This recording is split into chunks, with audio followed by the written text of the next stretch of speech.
Various inconsistencies in NASA's images concerning the curvature of the Earth. Proof Earth is not a spinning ball. Why are there no flights over Antarctica? If we were living on a giant ball, an airplane would constantly have to dip its nose all the time.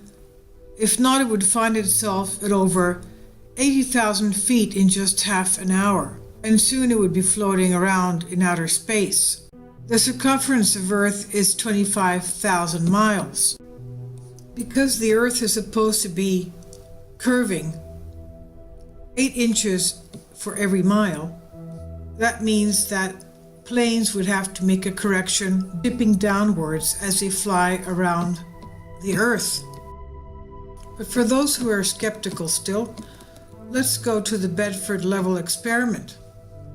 It was a series of observations carried out along a 6-mile length of the old Bedford River on the Bedford level, Norfolk, England, during the 19th and early 20th centuries, and it was an attempt to determine the shape of the Earth. The results seem to indicate that the Earth was flat.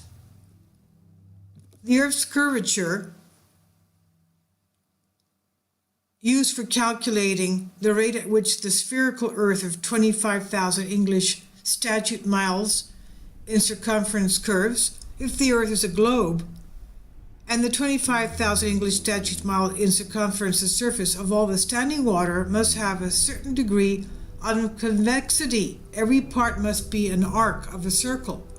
From the summit of any such arc there will exist a curvature or declination of 8 inches in the first statute mile. So that's 8 inches per mile. In the second mile the fall will be 32 inches. In the third mile, 72 inches or 6 feet, as shown in the diagram. So let the distance from T to figure 1 represent 1 mile, and the fall from 1 to A, 8 inches, and the fall from 2 to B will be 32 inches, and so on. In every mile after the first, the curvature downwards from the point T increases, as the sphere of the distance multiplies by 8 inches. The rule, however, requires to be modified after the first 1,000 miles. The curvature of the Earth in different distances up to 100 miles. To find the curvature of any number of miles not given in the table, there's a table that we have here. At 10 miles, it would drop 66 feet. Other experiments conducted July 25, 1896 by Ulysses Grant Morrow, a newspaper editor, who conducted a similar experiment on the old Illinois drainage canal, Summit, Illinois. Unlike Rowbotham, he was seeking to demonstrate that the surface of the Earth was curved. When he too found that his target marker, 18 inches or 46 centimeters above water level and 5 miles distance, that's 8 kilometers distance, was clearly visible, he concluded that the Earth's surface was concavely curved, in line with the expectations of his sponsors, the Coalition Unity Society. The findings were dismissed by critics as a result of atmospheric fraction.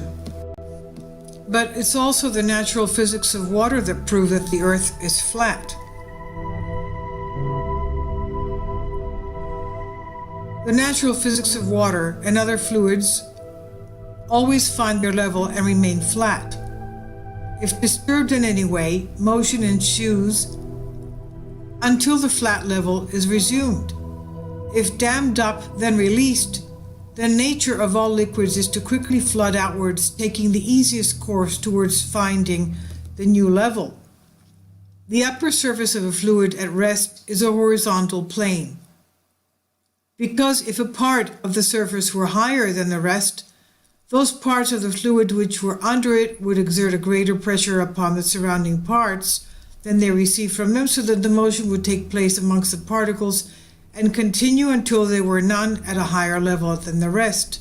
That is, until the upper surface of the whole mass of the fluid became a horizontal plane, says W.T. Lynn, explained in The First Principles of Natural Philosophy. If the Earth is an extended flat plane, then this fundamental physical property of fluids finding and remaining level is consistent with the experience and common sense.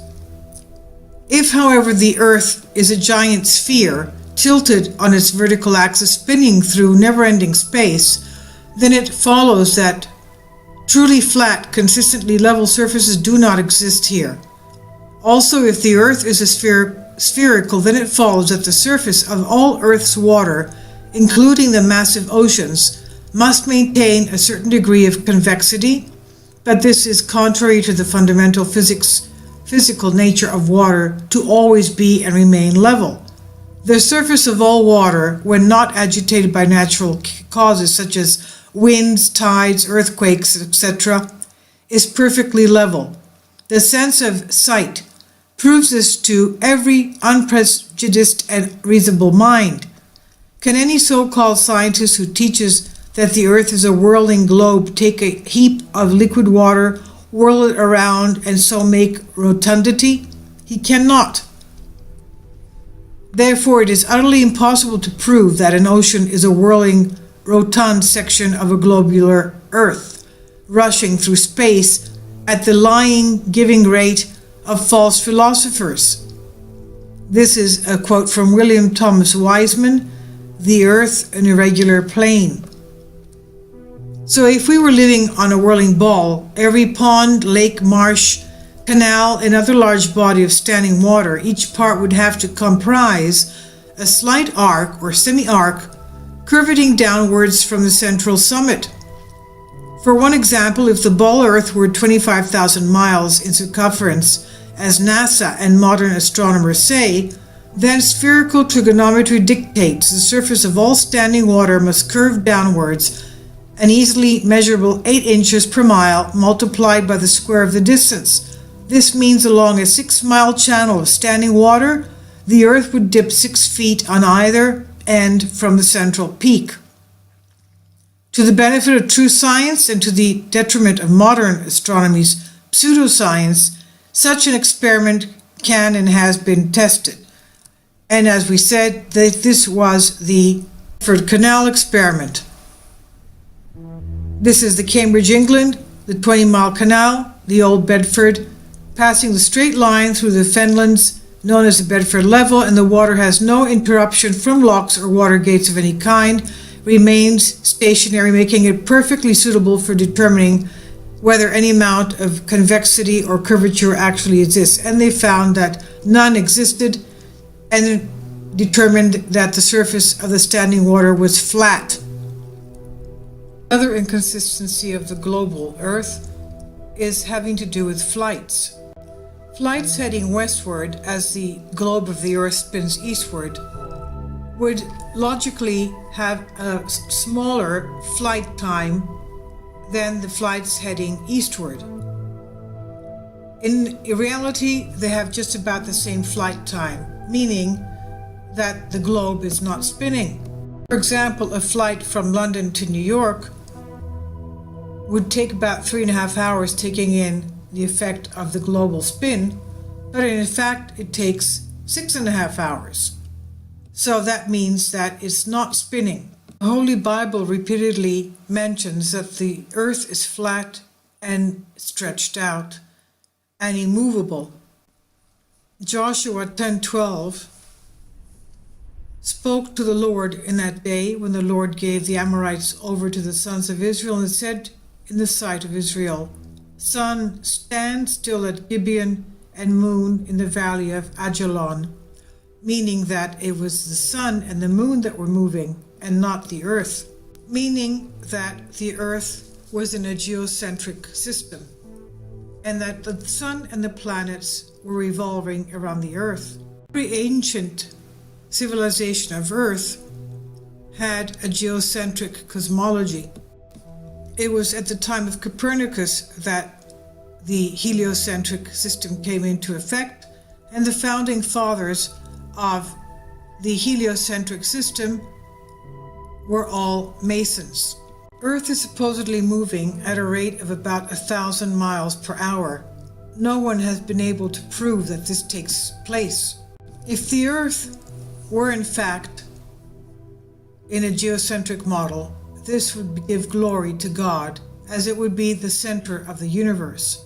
Whereas if it were one of the many billions of planets in the universe, it would make man and Earth irrelevant. Instead, a heliocentric model brings us to the point of almost sun worship.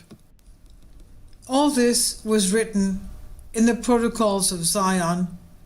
Freemasonry and the Jews have tried to establish a system whereby man will not believe in God, will not believe that he is special in God's eyes, and that all this was created to be the center of everything that is made for man's pleasure. God created everything, and he made man on the last day.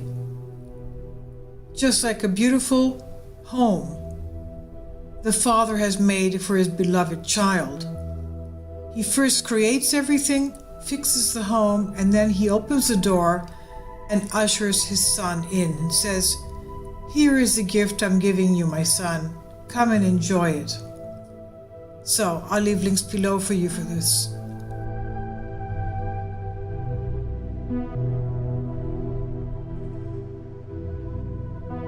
Knows all the time. If not, it would find itself at over 80,000 feet in just half an hour, and soon it would be floating around in outer space. The circumference of Earth is 25,000 miles.